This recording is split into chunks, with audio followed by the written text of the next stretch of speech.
আসসালামু আলাইকুম ওয়া রাহমাতুল্লাহ। প্রিয় দর্শক, আয়াতুল কুরসি পাঠ করলে ফেরেশতা আপনার কাছে এসে কি করে?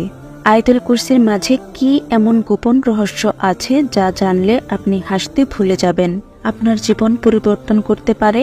যখন এই আয়াত নাজিল করা হয় তখন ৭০,০০০ ফেরেশতা পৃথিবীতে এসে কি করেছিল? আমরা যখন সারাদিন পরিশ্রম শেষে রাতে আমাদের বিছানায় শুয়ে পড়ি তখন সাথে সাথেই আমাদের ঘুম চলে আসে, অথবা আমরা বিছানায় শুয়ে শুয়ে আমাদের মোবাইল, সোশ্যাল মিডিয়াতে অনর্থক সময় নষ্ট করি, যার ফলে আমাদের ঘুম পরিপূর্ণ মাত্রায় হয় না, আর আমরা আমাদের বিছানায় ছটফট করতে করতে কাটাই। আমাদের মুসলমানদের উচিত শোবার সময় আল্লাহর নাম পড়ে শোয়া, আর আমরা যখন ঘুমানোর পূর্বে পবিত্র কোরআনের সবচেয়ে মর্যাদাপূর্ণ আয়াত আয়াতুল কুরসি তেলাওয়াত করে ঘুমাতে যাই, তখন আল্লাহ রাব্বুল আলামিন আমাদের রক্ষা করার জন্য একজন ফেরেশতা নিযুক্ত করে দেন, যেই ফেরেশতা আমাদেরকে সারা রাত খারাপ স্বপ্ন ও সকল অনিষ্ট থেকে রক্ষা করেন, এবং আমরা সারা রাত আল্লাহর হেফাজতে নিরাপত্তার সাথে শান্তিতে ঘুমাতে পারি। প্রিয় দর্শক, পবিত্র কোরআনের প্রতিটি শব্দই এক একটি মজেজা এবং সমগ্র মানবজাতির জন্য পথনির্দেশ। তবে কোরআনে এমন কিছু আয়াত রয়েছে যা তাদের অন্তর্নিহিত গুণাবলীর কারণে একটি আলাদা মর্যাদা লাভ করে, এবং আয়াতুল কুরসি কোরআনের শ্রেষ্ঠতম আয়াত, যেখানে আল্লাহর সার্বভৌমত্বের সর্বোত্তম বর্ণনা সংক্ষিপ্ত আকারে উল্লেখ রয়েছে। এই আয়াতটি কোরআনের সর্বশ্রেষ্ঠ ও গুরুত্বপূর্ণ আয়াত হিসেবে স্বীকৃত। হযরত আলী রাদিয়াল্লাহু তাআলা আনহু হতে বর্ণিত, তিনি বলেন, কোরআনের শ্রেষ্ঠতম আয়াত হচ্ছে আয়াতুল কুরসি। আমরা যদি এই আয়াতের অন্তর্নিহিত তাৎপর্য অনুসন্ধান করি তাহলে আমরা বুঝতে পারি যে আল্লাহ আমাদের উপর কত নিয়ামত দান করেছেন। তাই আমাদের উচিত আল্লাহর সামনে সিজদাবনত হয়ে তার শুকরিয়া আদায় করা। কিন্তু আমরা বেশিরভাগ সময় আমাদের ব্যস্ত জীবনে এতটাই ডুবে যাই যে আমরা আমাদের চারপাশে আল্লাহর নিয়ামতকে উপেক্ষা করি, কিন্তু কোথাও না কোথাও আমরা আমাদের অকৃতজ্ঞ হৃদয়ের ভেতর এই শূন্যতা অনুভব করি যে আমরা যা অর্জন করছি তা আল্লাহর দয়া এবং অনুগ্রহ ছাড়া তা সম্ভব নয়। তাহলে কেন আমরা তার শুকরিয়া আদায় করি না? যদি আল্লাহ আমাদের থেকে এই সমস্ত নিয়ামত কেড়ে নেয় তাহলে আমাদের কি হবে? যখন আমাদের অন্তরে এই প্রশ্ন জাগে, কেবলমাত্র তখনই আমরা আল্লাহ তাআলার এই সমস্ত নিয়ামতের শুকরিয়া আদায় করি। যখন আমরা আয়াতুল কুরসি পাঠ করি তখন আমরা আল্লাহর মহত্ব স্বীকার করি, এবং যখন আমরা আয়াতুল কুরসির শেষ অংশ পাঠ করি যেখানে আল্লাহ বলেছেন তিনি সর্বোচ্চ ক্ষমতাশালী, তখন আমরা তার মহান ক্ষমতার স্বীকৃতি জানাই। এবং যখন আমরা প্রত্যেক নামাজের পর আয়াতুল কুরসি পাঠ করি তখন আল্লাহ তাআলা আমাদের অন্তরে তার কৃতজ্ঞতায় ভরে দেন। আয়াতুল কুরসির ফজিলত সম্পর্কে এক হাদিসে আল্লাহর রাসূল সাল্লাল্লাহু আলাইহি ওয়াসাল্লাম বলেন, যে ব্যক্তি প্রত্যেক ফরজ নামাজের পর আয়াতুল কুরসি পাঠ করবে, মৃত্যু ব্যতীত তার জান্নাতে যাওয়ার পথে আর কোনো বাধা থাকবে না। হাদিসে আয়াতুল কুরসিকে কোরআনের সর্বশ্রেষ্ঠ আয়াতের খেতাব দেওয়া হয়েছে। আমরা জীবনের নানা সময় আয়াতুল কুরসি পাঠ করে থাকি, যেমন ঘর থেকে বের হওয়ার সময়, ঘরে প্রবেশ করার সময়, সফরের সময়, যে কোনো বিপদ আপদের সময়, কিন্তু আমরা বেশিরভাগ মানুষের এর অর্থ সম্পর্কে অবগত নই। হাদিস অনুযায়ী যে ব্যক্তি সকালবেলা আয়াতুল কুরসি তেলাওয়াত করবে সন্ধ্যা পর্যন্ত সে আল্লাহর হেফাজতে থাকে, এবং যে ব্যক্তি সন্ধ্যায় পাঠ করে সে সকাল পর্যন্ত সুরক্ষিত থাকে। সুবহানাল্লাহ। একটি রেওয়াত মোতাবেক এই আয়াত যখন নাজিল করা হয় তখন ৩০,০০০ ফেরেশতা পৃথিবীতে অবতরণ করেছিলেন।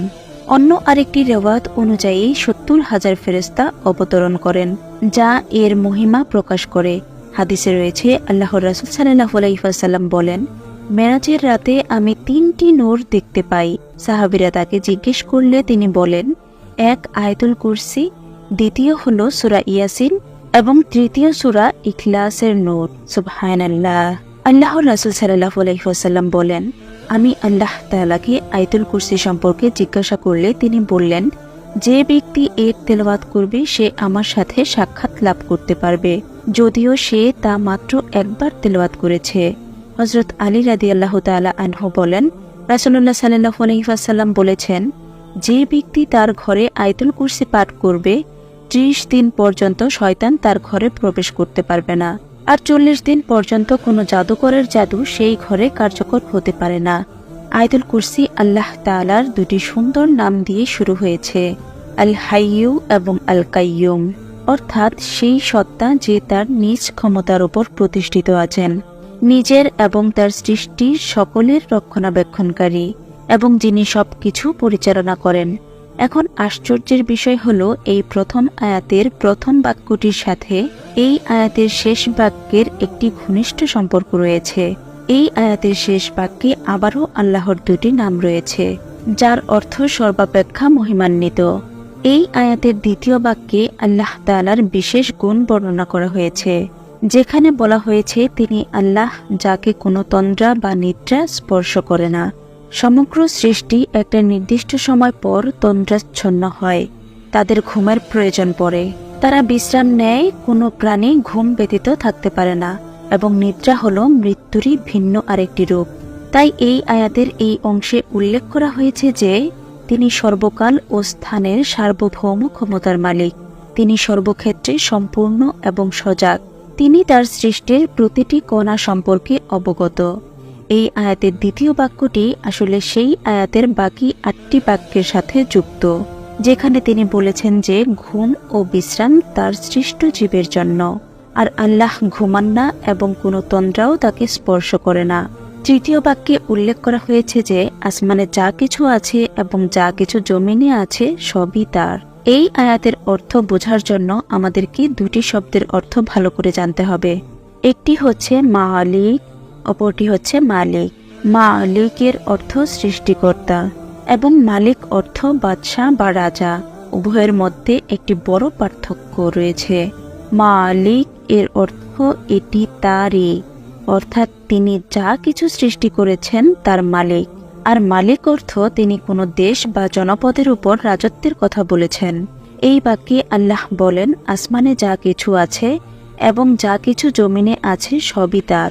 এই আয়াতের সপ্তম বাক্যে আল্লাহ তাআলা বলেন তার কুরসি সমস্ত আসমান এবং জমিনকে পরিবেষ্টিত করে আছে। আল্লাহ তাআলা যখন তার কুরসির সম্পর্কে বলেছেন, তখন তিনি মূলত তার রাজত্ব এবং ক্ষমতার কথা জানিয়েছেন। এর কারণে আল্লাহ মালিক এবং মালিক দুটোই। চতুর্থ বাক্যে আল্লাহ তাআলা বলেন, কে আছে এমন যে তার অনুমতি ছাড়া তার সামনে সুপারিশ করতে পারে। তারপর তিনি পরের বাক্যে বলেন, তিনি দৃশ্য এবং অদৃশ্যের জ্ঞানের একমাত্র মালিক, তার জ্ঞানের মধ্যে তিনি কাউকে শরিক করেন না, তবে তিনি যতটুকু চান ততটুকুই কেবল কাউকে জানান। অর্থাৎ চতুর্থ এবং ষষ্ঠ বাক্য একে অপরের সাথে সংযুক্ত, আবার প্রথম বাক্য এবং নবম বাক্য একে অপরের সাথে সংযুক্ত। একইভাবে দ্বিতীয় এবং অষ্টম বাক্য, তৃতীয় এবং সপ্তম বাক্য, চতুর্থ এবং ষষ্ঠ বাক্য একে অপরের সাথে সংযুক্ত। তাহলে কোন বাক্যটি বাকি রয়ে যায়? পঞ্চম বাক্যটি, যেখানে আল্লাহ তাআলা বলেছেন আল্লাহ জানেন অতীতে কি ঘটেছে এবং ভবিষ্যতে কি ঘটতে যাচ্ছে। এই বাক্যটি আয়াতুল কুরসির ঠিক মাঝখানে রয়েছে। অতঃপর আগে এবং পরের আয়াতগুলো থেকে এটাই বোঝা যায় যে তিনি সবই জানেন এবং তার কাছে কিছুই গোপন নেই। এখন আল্লাহ ছাড়া এমন কথা আর কে বলতে পারে? প্রকৃতপক্ষে কোরআনই আল্লাহর বাণী, যার প্রতিটি আয়াত আমাদের জন্য হেদায়েতের পথ।